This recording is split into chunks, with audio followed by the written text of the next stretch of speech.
Maria Shakil, the debate over the collegium system to appoint judges continues to escalate, with the latest flashpoint coming from the Supreme Court's dismissal of a plea under the RTI seeking information on a collegium meeting held in 2018. The top court said that discussions can't be placed in the public domain, only final decisions can be. The court said that final decisions entail resolutions drawn and signed by all collegium members, but tentative resolutions drawn upon discussion and consultation among members cannot be said to be final. This also comes after Vice President Jagdeep Dhankar's explosive statement in the Rajya Sabha, where he said the scrapping of the NJAC, an act of parliament by the Supreme Court, was unparalleled in the history of democracy. Following that remark, the Supreme Court had some strong words for the centre when it came to judicial appointments, after the centre recently sent back 19 names, including 10 names reiterated by the collegium. The Supreme Court made the observation that the collegium system is the law of the land, adding that while Parliament can enact laws, the power to scrutinize or being the final arbiter lies with the court. Meanwhile, Congress MP Manish Tiwari gave an adjournment notice in Parliament to discuss the confrontation with the judiciary brought to the fore by recent statements made by government functionaries, including the Law Minister. Beyond the political noise, there is a tug-of-war over high-profile judicial appointments, where the executive clearly wants a greater say.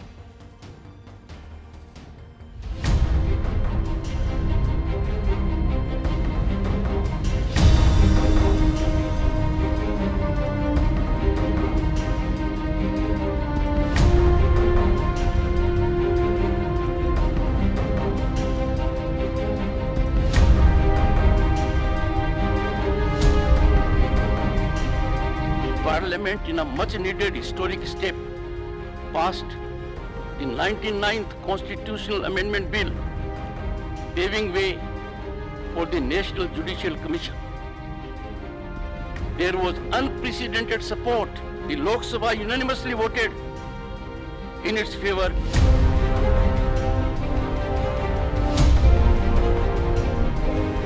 The Supreme Court has said that the Parliament can make laws, but it is the judiciary which has the responsibility to scrutinize them. This is almost like collision course that we have been talking about. Well, that's the constitutional arrangement. Parliament has the right to make laws, but the final arbiter of those laws in terms of how they square up on the touchstone of constitutionality is a mandate given by the Constitution to the courts.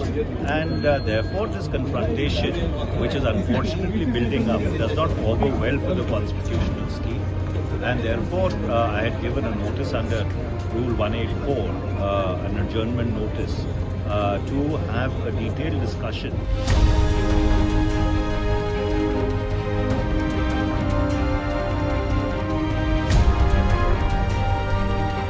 जो Congress party और हम में फर्क है ना, Congress party जैसा काम करते थे हम वैसे नहीं कर सकते.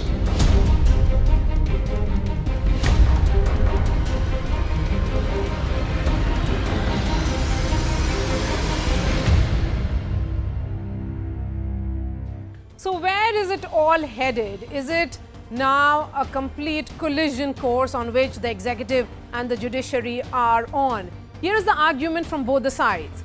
The government says that the current system is opaque, not transparent, while the judiciary is maintaining that the government undermines the judicial independence and hence wants some kind of say. They are interfering in the process, is what the judiciary is saying. The government has gone on to say that there is an empire within an empire in the top court, while the judiciary has disagreed, saying that primacy must remain with the Chief Justice of India and the group that chooses the future judges of India.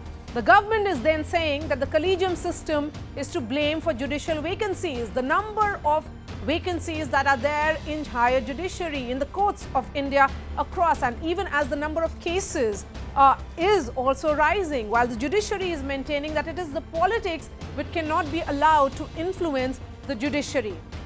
The question remains, can there be a middle ground for transparency? Or is this no more than a tussle for control? Remember, even after the NJAC ruling, the centre never filed a review petition, but the war of words is only escalating. Joining me on the show, Pratik Som is standing counsel of the Supreme Court. We also have Karunanandi, advocate of the Supreme Court. Suleiman Muhammad Khan is an advocate and also a spokesperson of the Congress. We have Ramaswamy Mayappan, who is an advocate. I'm going to begin with you, Mr. Som. The Union Law Minister has raised some important questions around the much needed transparency in the present collegium system. But the government is also well aware of its limitations, that bringing in another law on the lines of NJAC is legally challenging. The government has not even challenged the NJAC in a review petition. Then how should one understand the present standoff? Is it just a very powerful executive pushing its case with the judiciary? See, before coming to this case, we should understand the brief background of how the constitution evolved into basic structure, which talks about the judicial review and which talks about the separation of powers. See, it was reaffirmed in Keshwanand Bharti case that there will be separations of power between executive and judiciary will always have a final say in terms of judicial review. Then this was again reaffirmed in Minerva Mills case and Raj Narayan Indira Gandhi case. And thereafter, in 1992, when the second judge's case came up, the collegium system was introduced, and since then judges are appointed through collegium system. In 2014, when NJAC came up, the same constitution bench struck it down in 2015 by 4:1 ratio. The reason being that there may be an imminent threat to the separation of power and maybe interference of executive into judiciary. But let me tell you that when the Keshwanand Bharti case, which is the foundation of all these things, the sense of that judgment is that it is illustrative and this is not exhaustive. And the bench at that point of time had a sense that the dynamic constitution which India has and the dynamic society which India has may need some kind of changes in future. So the NJAC which came in 2014 is a classic example of that. Because of the ever growing, the strong democracy which India has and the strong mandates which the current governments are having, it is always welcoming that recommendations come from the judiciary, from the executive for the appointment in the judiciary. So the judiciary, according to you, has to be a little more accommodative. Ms. Nandi, the biggest criticism of present collegium system is the lack of transparency. Even the second part of the NJAC judgment envisioned setting up of a secretariat, bringing in more procedure. All of that has not been compiled with. Is it utopian to expect an institution to change from within then? No, I don't think it is at all. And, Ms. Shakil, I think many of us are in favor not only of greater transparency with the collegium and reforms to the collegium in line with the NJAC government, the judgment, but also, even if one were to step away from the collegium system, the government cannot have a veto. Because while the speaker before me has gone through some of the case law, and that's important, what is really attempting to be done here? We have the government and no less than, a constitutional functionary like the vice president using quite intemperate language and in the presence of somebody who must be given the greatest respect, right? Like you have the leader of the Supreme Court, right? And in such a situation, what is clear is that it is a full frontal attack on not just the Supreme Court, but the entire judiciary. And what is being sought is the conflation of the government and the judiciary in a way so that the judiciary does not hold the government to account when it doesn't wish to be. So that maybe in the day-to-day cases, maybe if there's a particular notification that is found to be unconstitutional, that the government doesn't care that much about, then that may not be an issue. But when it comes to the Rafale scam, when it comes to the amendment of the the Finance Act, so that the government, corporations from Indian corporations, without telling voters where that money is coming from, and those cases are just pending before the judiciary. Already the separation of powers has been damaged, but currently the attempt is to collapse it entirely and make the judiciary merely an arm of the government. Okay, but and this is something that will go strike at the heart of India. But we and have this also is a seen problem, and this is something that we really the kind of must be aware of. Pushback that is coming from the judiciary as well, with the kind of observation that has been made, particularly in the context of legislation and the laws in general.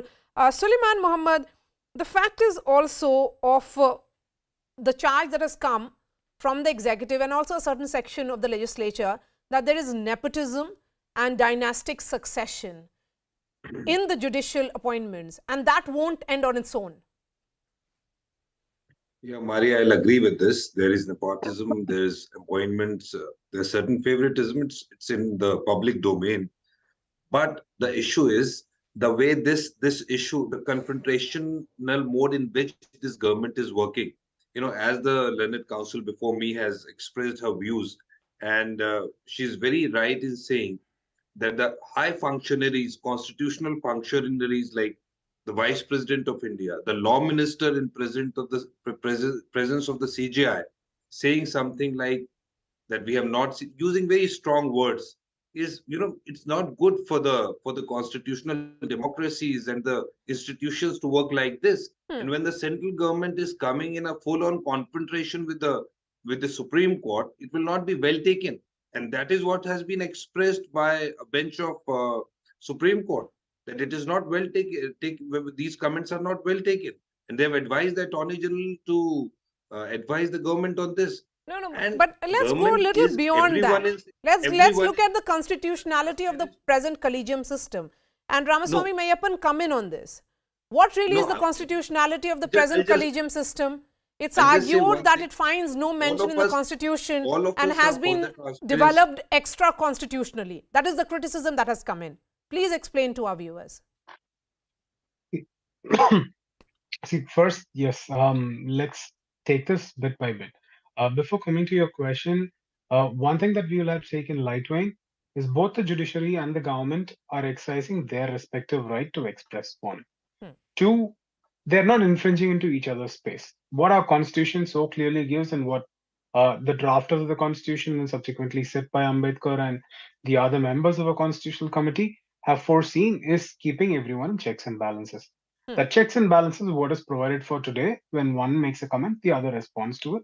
And when one says that the law can be framed by the parliament and the other can only review the same, it means those checks and balances. So let's take it in that way. But if we take every term politically, that may not be the right spirit of how it should be handled. But irrespective, coming to your question, the collegium system does not figure its way into the constitution. But why did it come into place? We had a history where the executive was making appointments. It was good. We had legendary judges who've come through that we've been proud of, we've learned from, and we look up to.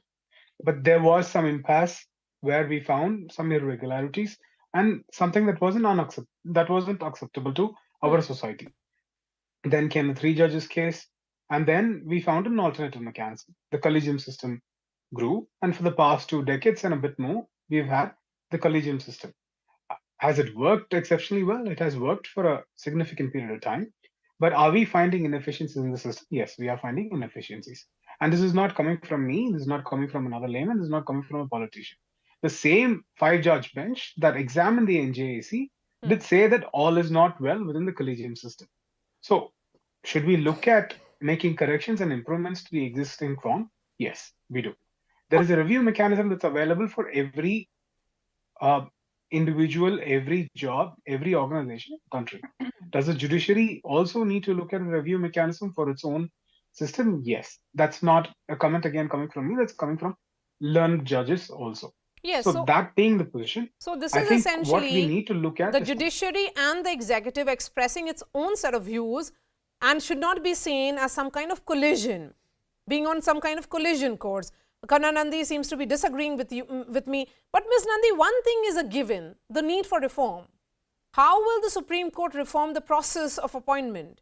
And can it fight the institutional resistance then? I think that there are a number of things that are being done already, some of which have to be done in collaboration with the government. For example, from the time of Chief Justice Lodha, there were requests that the staffing of the vacant positions in the high courts and be done at a much faster rate, and it just wasn't being done. And he expressed his anguish in a judgment that was a continuing mandamus case, saying that this is something that needs to be done, and that's been going on for a while. So at the moment, we definitely need a sort of more high quality judges across the board in terms of more women and more people from different castes and more. What does high quality judges mean? I beg your pardon? You used a phrase high quality. High quality judges. Yes. Well, the way it's conventionally understood is those that understand the law and the complexities of the law are able to not only be unbiased, but be seen to be unbiased. And this goes in part to the appointment system. It means those that are able to dispense complete justice where they have the judicial mandate, where they have the constitutional mandate to do so. It means that those who are able to step outside their shoes and also understand the position of people who look completely like themselves. Like, for example, if you are a woman judge, and for example, you happen to be upper caste, that you understand the position of all genders, that you understand the position of all castes, of all religions, and understand constitutionally protected categories and how it works. Right. So the quality of justice is something that must be very zealously guarded. Somebody, the gentleman before me said that this is something that is very much a judicial issue. And the three judges case looks, in fact, at looking at making the separation of powers much more robust, because we must remember that our Supreme Court has the largest jurisdiction of probably any Supreme Court in the whole world, in that any order from any court can come to it, in theory, right? Under Article 136, under Article 142, it can do complete justice in any case. Now, when the government is the largest litigant before the court, and it is, then is the separation of powers and the balance between Parliament and the judiciary and the executive and the government not something that really goes to the basic structure of the Constitution? Then Pratik, of course it does. So in that regard, the three judges case, I think, merely was looking at how do we make the separation of powers much more robust. Now, talking specifically about the separation of power, Pratik Suman, I have just 30 seconds for you before I give the final words to Mr. Mayappan. Can we have more accountability in the larger public interest? Because there is a lot of faith in the highest court of the land. See, of course, first of all, it's been taken like that NJAC, if implemented, will have, lot of government control and executive control. See, the proposed committee members in NJAC were one, that is the Chief Justice of India, and 2 Supreme Court judges, and 1 Union Law Minister, and 2 eminent persons. And now these 2 eminent persons will be decided by 3-member committee that will include Chief Justice, Prime Minister of India, and leader of opposition. So that is the executive interference which is coming. I think, Maria, we are giving lot of weightage to this just by comments. As far as legal position is concerned, NJAC has been struck down by the Constitution Bench of Supreme Court of India. There is no review pending in the Supreme Court, and there is no proposal of NJAC coming in Parliament. And there would be no direct confrontation, is what you are sensing. Suleiman Mohammed, the Congress has taken a line. We saw Manish Tiwari, in fact, move the Lok Sabha, saying that there should be a larger discussion Will you be seeking support of other parties in opposition in order to question the government on this entire move? No, I cannot comment on that. I'm not very aware of that. But the party will decide on this. But this issue needs to be debated. Okay. When Supreme Court's collegium is directly being attacked by high constitutional authorities and functionaries, that is not, taken well. This is the institution. Our identity is through Supreme Court. We are All right. lawyers of Supreme Court. Okay. If the institution, which is regarded as one of the highest, dispenser of justice, is being attacked like this, the country, this is an institution we have to preserve. And as far as the transparency is concerned, how transparent is this government? They have diluted RTI. But can On the it be Rafale seen case, as they an were not willing attack, to or share both the details. judiciary and the executive have- stating they have its own been position sitting- and talking about the separation of power? I will leave this discussion right now because something that will be debated, at length over the next few days and weeks. Thank you so much for your time, Ms. Karnanandi, Pratik Som, Suleiman Muhammad Khan and Ramaswamy Mayappan. Shifting focus to our second debate. The BJP has created history in Gujarat after winning with an overwhelming mandate, a record-setting 7th straight term in the state. The BJP has won 156 seats in the 182-member state assembly, keeping the Congress and the Aam Aadmi Party to a combined score of less than 25, a distant second and a very distant third. The BJP secured a vote share of over 52%, which means that in fact, every second person who voted in the assembly elections chose the BJP. The success of this victory lies in a combination of the BJP's robust election machine, which is the Sangathan, Netritva of Prime Minister Narendra Modi, which is the cult of brand Narendra Modi, which continues to power the BJP in the state, even after 8 years when he moved out of Gujarat when he became the Prime Minister. So how has the BJP been able to maintain Gujarat as a saffron bastion, making it almost opposition mukt? There are 5 signature policy areas or pillars of the Gujarat model that continue to pay dividends even today. I'm going to bring that in just a moment.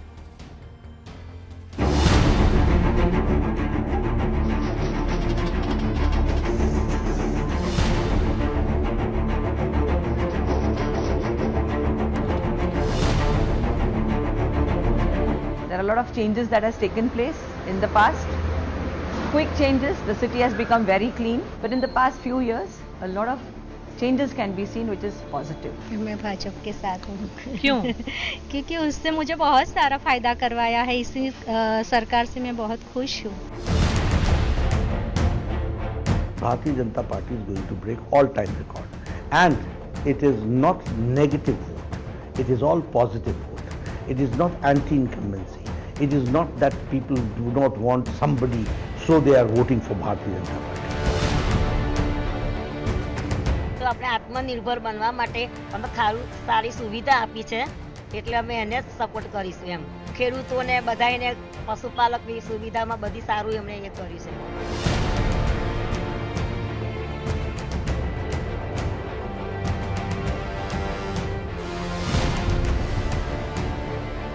मैंने गुजरात के भाई बहनों और युवाओं से कहा था कि इस बार नरेंद्र का रिकॉर्ड टूटना चाहिए और गुजरात की जनता ने तो रिकॉर्ड तोड़ने में भी रिकॉर्ड कर दिया.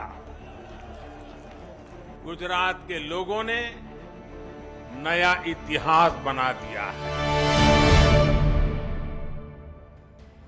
So has the BJP become almost an invincible force in the home state of Prime Minister Narendra Modi? And what are the 5 pillars of the Gujarat model or the Modi model of Gujarat? It's about development, ladies and gentlemen. And this is what you hear when you are on ground in Gujarat. And I was there during the course of the election coverage. Number 1 are the Narmada irrigation projects, which have tackled water scarcity in Saurashtra and Kutch region.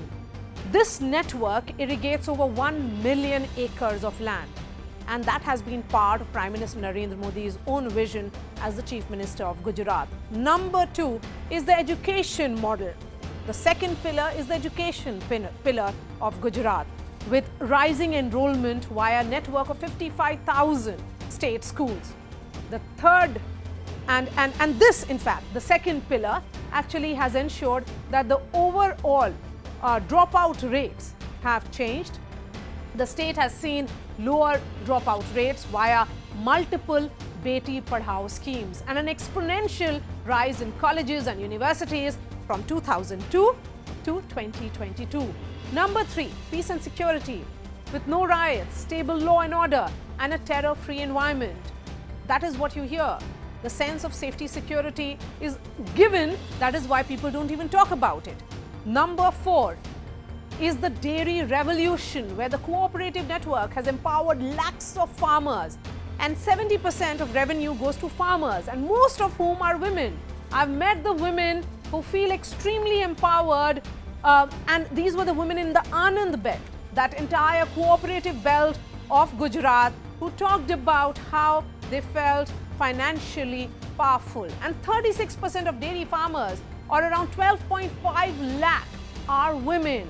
And these are now Modi voters. Number 5 is the tourism sector or the circuit, where Gujarat is now one of the most popular tourist destinations in India, from the Run of Kutch to the Statue of Unity in Kevadia. These sites are now crowd pullers. All of them have huge footfalls. Then there is the Prime Minister's Astha Vikas vision via the Dwarka, Somnath, Ambaji circuit. While Ahmedabad boasts the Narendra Modi Cricket Stadium, which is the world's largest, clearly brand Modi stands supreme. But what does this say about the national picture and the road to the 2024 general elections? Let me bring in my guests at this hour. Tom Vadakan, spokesperson of the BJP, Lokesh Jindal, representing the Congress, Rahul Verma, fellow of CPR India. We also have Professor Sanjay Kumar of the CSDS, Rashid Kidwai, author and senior journalist. I've been reading your articles, Sanjay Kumar and Rahul Verma. Rahul, you have talked about the performance and of course, the entire blueprint or the story that it is there. This institutionalization of the Gujarat model, it is about politics, but also about development. But it is also about that fact that it represents the ideological core of the BJP today. That is true, Maria. See, Gujarat now represents a dominant party state for the BJP. It's the same characteristics which any dominant party state reflects, much like the CPM of West Bengal. And so any dominant party state has multiple factors. There is organizational machine of a political party, which is unmatched and unparalleled. It also is presided by a very charismatic leader at the top, and the kind of emotional connect which Prime Minister Modi has with the state. There is governance and developmental legacies of the past, which you talked about in your introduction. And so the BJP continues to, get positive feedback from that. And the fourth one is something like this also stands on a very, very formidable social coalition on the ground. And in BJP's case, Gujarat has been a kind of state where BJP has experimented with its ideological planks. So social coalition rests. There is a new social churning which is happening, but there is also the old Hindu-Muslim religious divide on which the BJP has been able to consolidate itself. And all four basically combined presents a very formidable challenge to the opposition. So what you saw, Congress was present. Congress was there with 35-40% seat, 40% vote for last 27 years, but it was a permanent opposition, much like what Congress was in West Bengal during CPM rule. And with the entry of a new player, now Congress is getting into the margins of Gujarat politics. Sanjay Kumar, you have spoken about how the outcome was perhaps a foregone conclusion. It was about the scale of victory. Did anybody see the scale of victory coming? Of course, the BJP said that it was about 150 par. They were trying to better their own tally. But look at the journey from 99 in 2017 to 156. And on the other hand, you have the journey of the opposition, the Congress, which managed to go up to 77 and it is now below 17.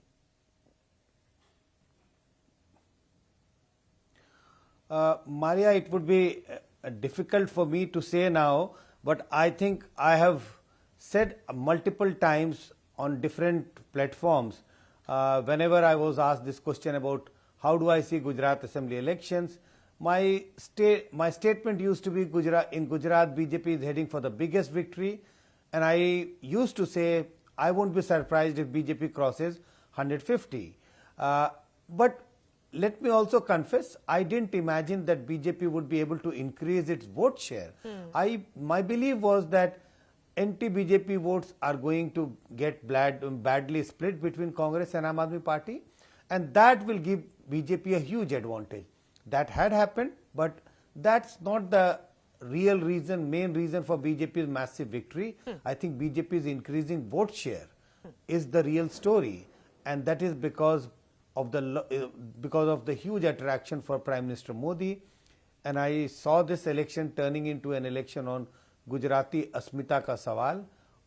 Prime Minister Modi represented that Asmita, and that is how I think BJP has been able to register this massive victory. And so it was about strengthening the hands of the son of the soil who was sitting in Delhi, while a faith vote, which is about that here is the party which has delivered for 27 years on multiple counts, may not be on all counts, but this is the party which will deliver in future. Rashid, it is about that faith, that bharosa, that yaqeen, that is on brand Narendra Modi. Do you think it is going to be increasingly difficult for any other party in Gujarat going ahead? Because if you look at it, Gujarat has voted pretty much the way it does in the national elections. 52.5% votes in these elections. And if you look at 2019, of course, it was 62% votes, winning all 26 parliamentary seats. But if you look at it from that prism, there is no challenger in sight. I think, Maria, it's a combination of all these factors. Mr. Modi has been ticking all these boxes that we are talking about since 2002, 2007, 2012, 2017. It is that collapse of the opposition. Whenever assembly elections are held, it's like becomes, first it's played in the minds, in the drawing rooms, people do this kind of strategy sessions. As long as Mr. Ahmed Patel was there, he was a counterbalance in terms of strategy to Mr. Narendra Modi and Amit Shah, and he could mobilize a lot of groups and all. When he passed away, there was a huge gap of over a year or so, and the Congress did very little. They just kept, thinking that the social groups, the disgruntled lot, that kind of, economic disparity and all will play its role. And there was a new player. And the new player also cut into, instead of cutting into anti-incumbency vote, it got a lot of votes from the Congress kitty. So all these things have worked. I think the Congress has been caught napping. They were not doing that hard work, that behind the scene, what happens 6 months before election, all this work was not done. And I think the outcome is a result of this. Lokesh Jindal, the point being made by Rashid of near absence of Congress campaign. Look at what the BJP did. You may have criticized them in 2020 July when they went for a complete cabinet reshuffle, brought in new faces, ensured that there is the caste balance as well in terms of the OBC representation, the tribal representation, and of course the patidar in the face of the chief minister. You have the Prime Minister in and out of Gujarat in the last 8 months, inaugurating projects, and also laying foundation stone of multiple projects. He carries out the longest ever road show in the state, which is about 50 kilometers in Ahmedabad. Before that, he is in Surat. He's campaigning extensively. You have other party leaders, you have ministers, you have chief ministers, you have Home Minister Amit Shah there since for the last 2 months. That is the kind of effort they put in an election which was almost like a foregone conclusion that they will win. It was only about the scale of the victory. And where was the Congress? In the beginning, you said that Gujarat model represents the ideological core of the BJP. And all these points that you counted, these were also applied in Himachal Pradesh. The Prime Minister went for more than 4 times. Chief Minister Yogi went for about 16 times. And with respect to the emotional connect also, the BJP President JP Nadda hails from Himachal Pradesh. So with respect to Himachal Pradesh, the incumbent government was that of BJP. So when you're talking about Himachal Pradesh, all these parameters are very much present there. The question is, why didn't this magic work in Himachal Pradesh? Because the point is, today, BJP has been reduced to one-man show. there is this particular marketing projection of some brand Modi that has eclipsed the party at large. So what has happened? This worked in Gujarat, but it does not work in Himachal Pradesh. Because in Himachal Pradesh, what happened? The government was apathetic to the cause of unemployment. People, the government came out with Agniveer scheme. Lokesh, help me understand that why did the campaign why wasn't the Congress seen to be campaigning? The reason why I'm asking is that the Congress leaders kept saying, "Ke silent campaign hai." On one hand, you had a silent campaign, which was largely an absent campaign. On the other hand, it was about all hands on deck, going all out to win a state, which was a prestige battle. You had 77 in 2017. It came down to 17 because the Congress was missing. See, there is no excuse for this. In fact, every congressman has taken responsibility of it.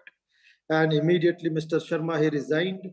Yes, there has to be a greater connect with the masses at the grassroots level, a complete rethinking, reassessment, reformulation, and the party has to come about with a greater energy, greater vigor, so that it can overcome this particular setback of 2022. I will not give any form of an excuse or accusation in this particular regard, but yes, I would again remain firm to my viewpoint that this particular overhype of the brand Modi and the Modi magic, it is limited. It is visible, that brand and Himachal Pradesh works in Gujarat, but that brand doesn't work in Himachal is what the Congress is saying.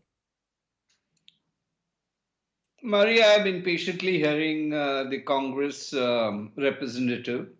I've heard my friend journalist too. But there are certain issues I beg to differ. See, Himachal is like comparing apples and oranges. Every time there's one government, there's a two-party kind of a system. Once the opposition comes in, once the ruling party goes out. This has been a tradition. And what I need to present here is the Congress has been taking a copy-paste approach from the Aam Aadmi Party, and they have operated very well in Himachal Pradesh, especially the OPS. Where does the money come from? I don't know. Then there is the issue about defense recruitment. Now, these are issues that you go and you create a situation where you make promises which you can't even deliver. Who's the chief minister? Forget the situation that they're facing today. I don't want to go into that. But let me tell you, one of the things that have happened in Gujarat is an anti-incumbency against the opposition party, which is, I think, it's nowhere in the world has happened. And this is a phenomenon which is delivered by the flagship achievements that have happened in Gujarat. You have enumerated a few points. I do not want to tell me, there was a political startup in Aam Aadmi Party which is building on its brand.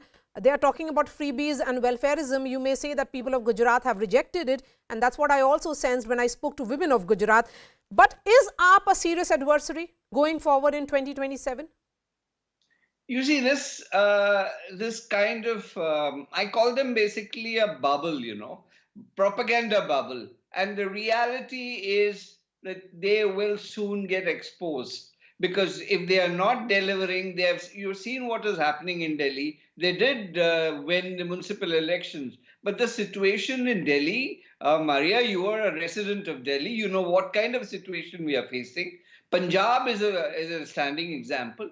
You can't live in a bubble, and say, well, you are going to do this and going to do that. And this Revdi pattern, these Revdi parties, they will find their own level. The people of the state will realize that these people can't deliver, and that will be the end of the whole drama. So the point here is the flagship achievements in Gujarat will be translated, will be copied in each and every state of India. Okay. This is just the beginning. Lokesh Jindal, moving to the point that the Congress tried to do in 2017, failed to replicate it in 2022. But is there an alternate vision that the Congress tried to, tell the people of Gujarat? You were First, only I will talking about answer- what may be, missing as far as the Gujarat model is concerned. I'll just answer my friend's statement. He said that the Gujarat model would be copy-paste. So let me remind him that it was under Congress rule that the Sardar Sarovar dams planning and execution started, and it was under Congress that Anand was made into a milk corridor. It was under Congress that the entire South Gujarat, it became the textile hub, and it was under Congress that Gujarat emerged as a developed state. And when he talks about tradition, yes, we know more about tradition than you know. We know that how a standing government was again brought to power with an unprecedented majority. It was in 1985. So please do not remind us history. We know history better. Okay. Now coming to the next aspect, the politics in the country has shifted from identity politics to aspirational politics. And That we need BJP to bear in realizes mind. that So what has they happened? understand that this is politics of performance. If they do not perform, they do not win.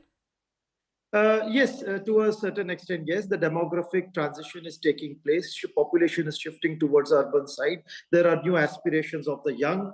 But along with that, it is also important to keep the social fabric of the society intact. So that is why when Rahul Gandhi talks about the Bharat Jodo Yatra, it is like carrying the country forward, understanding at the grassroots level what exactly is the aspiration of the youth, every section of the society. But And Lokesh then Jindal, come up Bharat with Jodo a should greater also be about strategy and voter a plan. Jodo. Why are the voters not jodoing with the Congress? Quick 30 seconds Why do you say so? Quick Why do 30 you say seconds so? to you, Tom Vadakkan, because let's be clear. As far as the efforts of the Congress party is concerned, in Himachal, it was Priyanka Gandhi Vadra who was active. It were the local leaders who were active. Rahul Gandhi wasn't. So, okay. So, come in on this, Tom Vadakkan, quick 30 seconds, and then I'll go to the experts for the final comments. I need to remind this gentleman, the spokesman of the Congress party, that we did extremely well in the Muslim constituency, my dear friend. You want to talk about division. How many Muslims did you give ticket to? No, let me complete. Have the patience to listen. In the 19 constituencies of the Muslim community, my dear friend, we did extremely well. So what are you talking about? Division. Here is a prime minister who is leading from the front. And here's your great ex-president who's walking all over the country except where the elections are held. And Let me take the thread of Muslim constituencies with Rashid Kidwai. Rashid, is there a visible shift now? There was a Rampur election as well, the by-polls. For the first time since independence, BJP winning that constituency. I think, Maria, you have seen it on the ground. It's erroneous to look at Muslims as a monolithical, entity when it comes to voting pattern. They also have their, preference. There is a fatigue factor. Elections are a complex phenomena. Just because it's a Muslim-dominated, it doesn't mean the Muslims, majority have voted for a particular party or particular leader. I think, as my friend from the Congress was saying, if they start giving tickets to Muslims, then it takes two to tango. So in politics, it's all about empowerment also. So that will be a better story, and we can say it with a degree of confidence. But yes, there are certain elements in Muslims are tilting towards BJP. It's there in several states, and I'm not surprised it's there in Gujarat as well. All right. Sanjay Kumar, in 2017, BJP lost certain pockets in Saurashtra, did not do that well in, pockets in the tribal belt as well. They have managed to regain the lost ground. The message that began several months ago of the first tribal woman president. Do you think that symbolism also helped, and also that calculation that jo zameen hamare paas nahi aayi, that has to come back?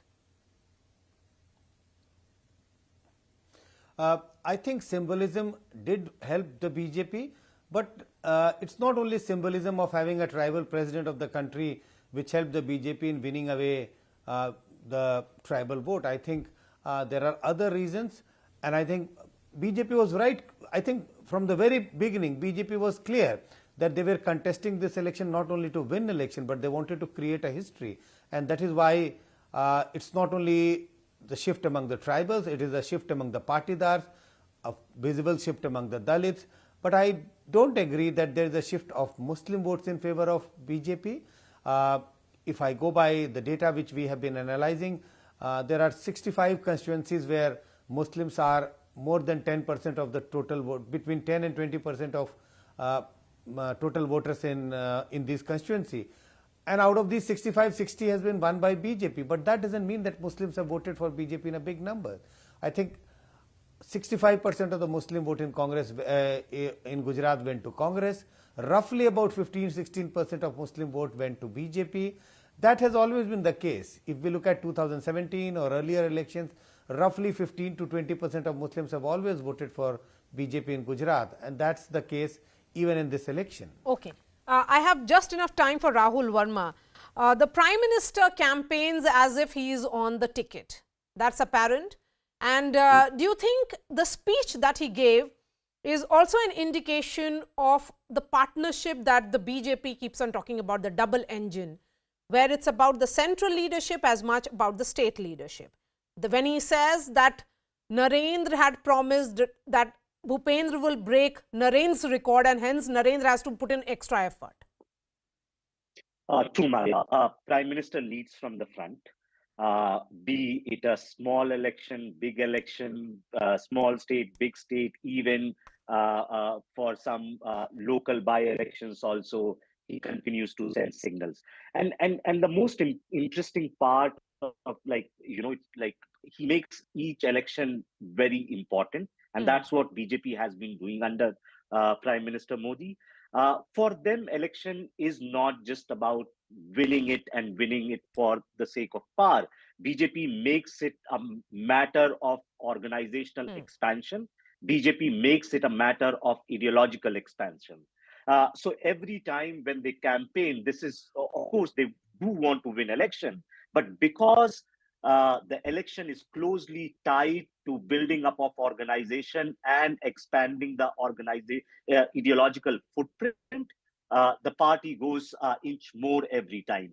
Even the places where they are losing elections, look at the shift that they have managed to bring in, be it West Bengal or be it in southern India, even where they are not a significant electoral player, they make sure that in the campaign they get talked about. Yes. For example, in Tamil Nadu, BJP is a very minor player, but DMK in its election campaign attacks BJP as much as it attacks the AIADMK. And so that's the first point. For BJP, elections are also about organizational and ideological expansion.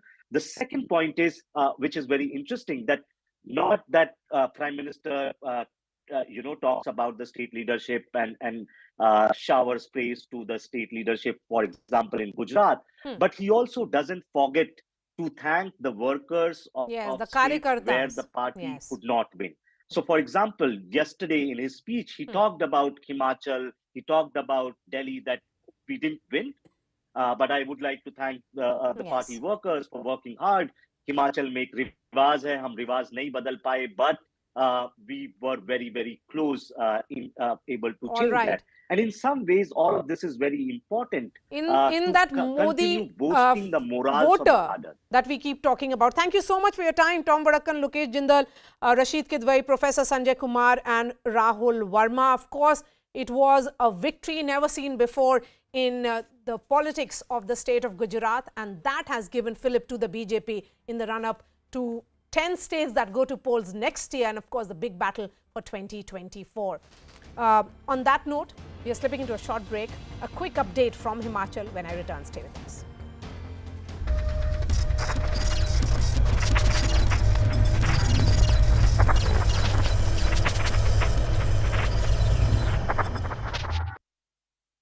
Unveiled his campaign vehicle, a special bus which looks similar to a military vehicle. The YSRCP has slammed him, saying that he is violating the Motor Vehicles Act, which states that apart from defense vehicles, no other passenger vehicle can be painted in olive green. Let's listen to some reactions.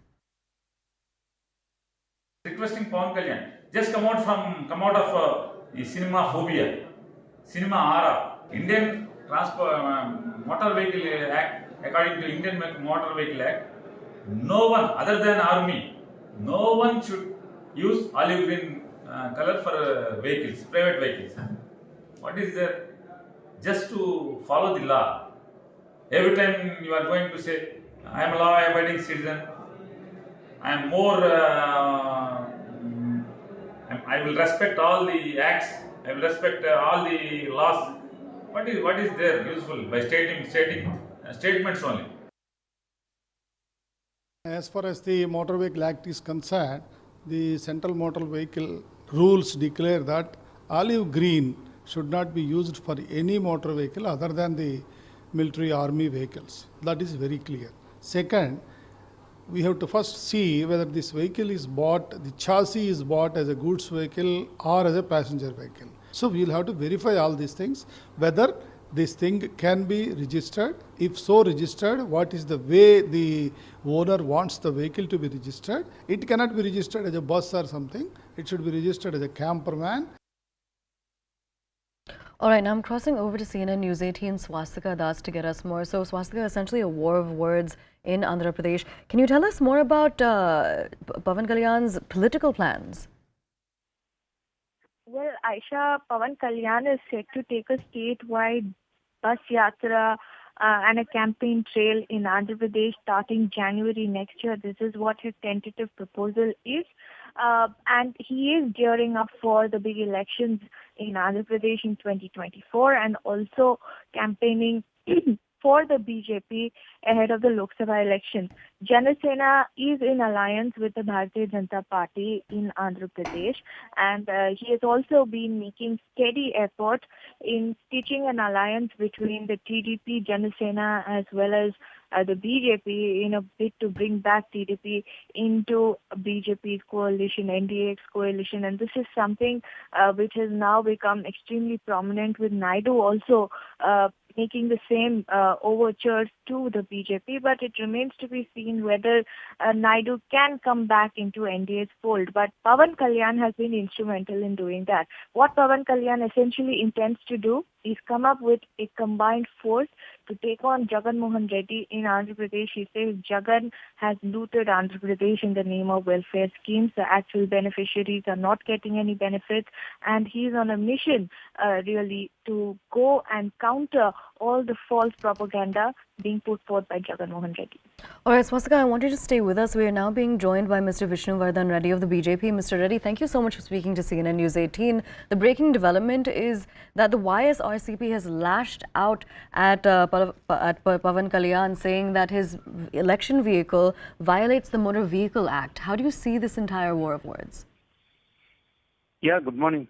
I think first of all, Mr. Pawan Kalyan is our Andhra Pradesh BJP, one of the election partners and one of the familiar artists, especially in South India and as well as Pan India.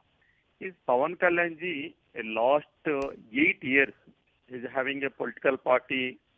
2019 is a contesting JSP, Janasena and other communist parties collaboration.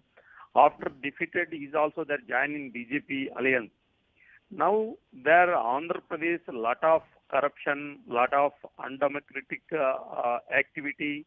They are directly, indirectly, they are supporting under YSRCP leadership.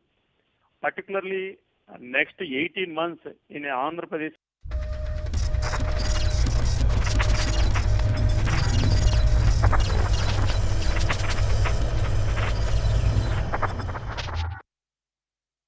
Welcome back, and as the tussle continues for the Chief Minister's post in Himachal,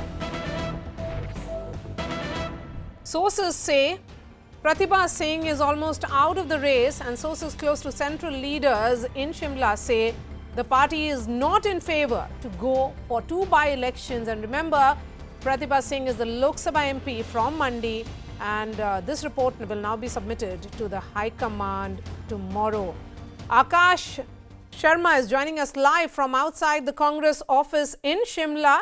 So if late Veerbhadra Singh's family is out of the race, then who is leading the race for the Chief Minister's post?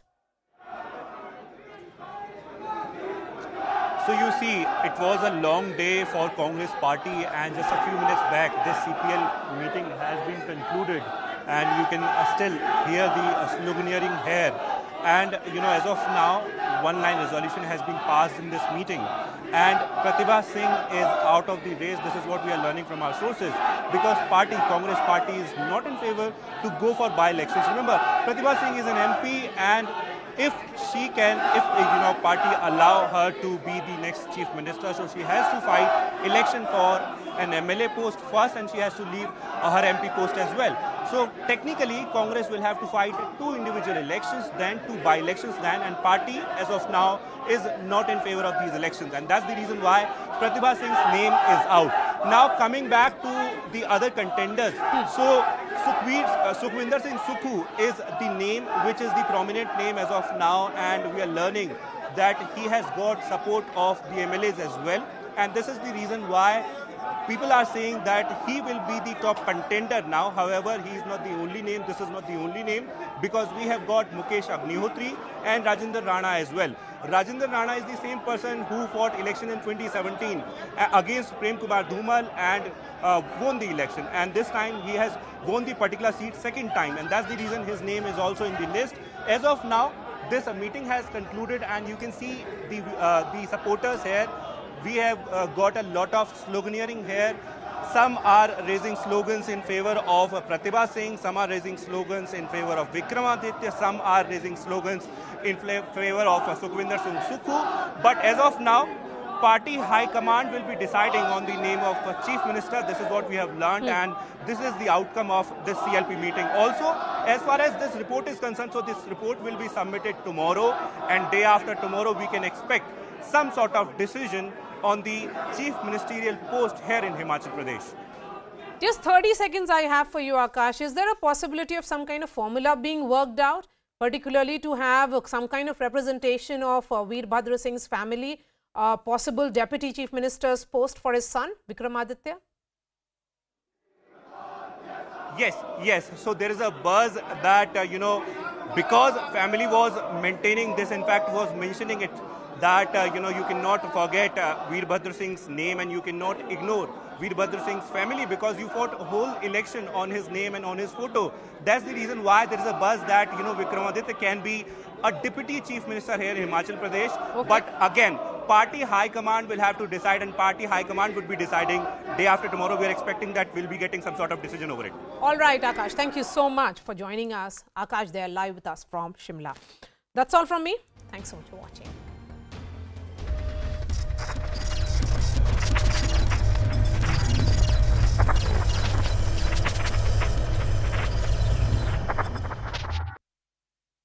Vehicles, private vehicles.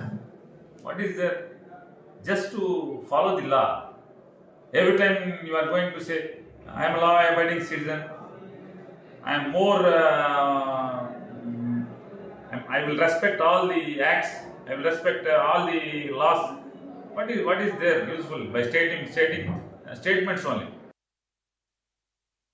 As far as the Motor Vehicle Act is concerned, the Central Motor Vehicle rules declare that olive green should not be used for any motor vehicle other than the military army vehicles. That is very clear. Second, we have to first see whether this vehicle is bought, the chassis is bought as a goods vehicle or as a passenger vehicle. So we will have to verify all these things, whether this thing can be registered. If so registered, what is the way the owner wants the vehicle to be registered. It cannot be registered as a bus or something. It should be registered as a camper van. All right, now I'm crossing over to CNN News 18 Swastika Das to get us more. So Swastika, essentially a war of words in Andhra Pradesh. Can you tell us more about Pawan Kalyan's political plans? Well, Aisha, Pawan Kalyan is set to take a statewide bus yatra and a campaign trail in Andhra Pradesh starting January next year. This is what his tentative proposal is. And he is gearing up for the big elections in Andhra Pradesh in 2024 and also campaigning for the BJP ahead of the Lok Sabha election. Janasena is in alliance with the Bharatiya Janata Party in Andhra Pradesh, and he has also been making steady effort in stitching an alliance between the TDP, Janasena, as well as the BJP in a bid to bring back TDP into BJP's coalition, NDA's coalition. And this is something which has now become extremely prominent, with Naidu also making the same overtures to the BJP. But it remains to be seen whether Naidu can come back into NDA's fold. But Pawan Kalyan has been instrumental in doing that. What Pawan Kalyan essentially intends to do is come up with a combined force to take on Jagan Mohan Reddy in Andhra Pradesh. He says